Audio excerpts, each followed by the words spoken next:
Pierce plopped his backpack on his counter, grabbed a few packs of Skittles, and hopped in his portable elevator.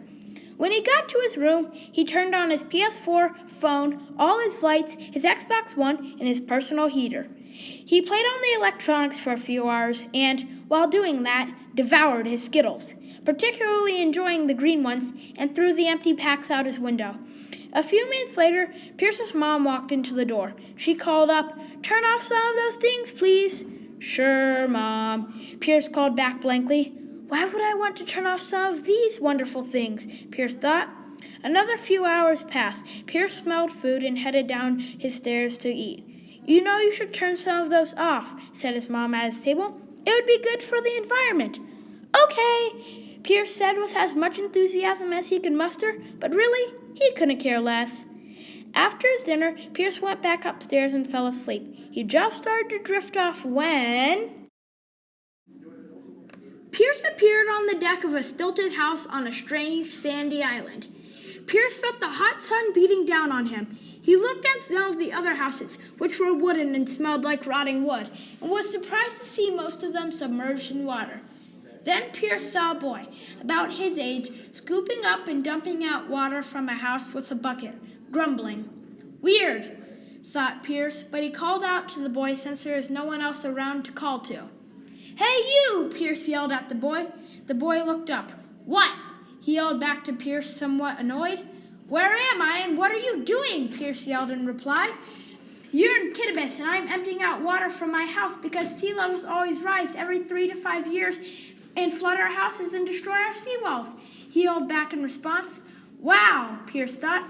"Can't he just call someone to suck up all this water? I mean, it's not that much water, but that is a little sad."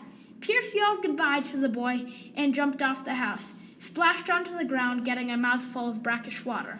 He got up, spit it out, and walked further down the beach. Pierce walked down the beach for a few minutes, picking up seashells and seaweed, feeling their textures and listening to the waves slamming into the beach, until he came to 2 boys fishing on the bay. But strangely, he didn't see any fish around the boys. The boys were standing on the edge of the water. They were tanned and their feet were covered in sand under the water. "How's the fish, guys?" Pierce asked. "Not too good. We've been here for days," muttered the older boy wearily. "Yeah," murmured the younger boy dolefully. "People in modern wealthy countries use fossil fuels that make the sea warmer by going into the air and trapping the sun's heat, and thus causing the fish to migrate to colder waters." "Oh, no," Pierce said in disbelief. "That's not good," Pierce thought. Pierce was about to ask how he could help when he felt a jolt, and suddenly Pierce appeared in his bedroom. He quickly sat up, wide-eyed at what he'd just seen. He thought about the question he was about to ask the boys. He glanced around his room, looking at all his electronics. Then he answered his own question. He quickly stood up and turned all of them off. That day, Pierce vowed to go eco-friendly for the rest of his life. "Good job," Pierce's mom said to him. "You did the right thing." That night, Pierce fell back asleep, but not for long, because Pierce traveled to the future. Pierce awoke in a grassy field. He grasped the grass and looked up to see giant windmills above his head, going around and around. He looked to his left and saw huge solar panels.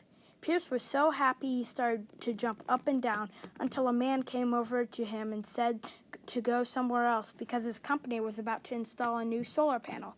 "Perfect," Pierce thought. "This is more like it." Suddenly, Pierce appeared back in his bed, but this time without the electronics on. He smiled broadly, knowing what the future would be like now.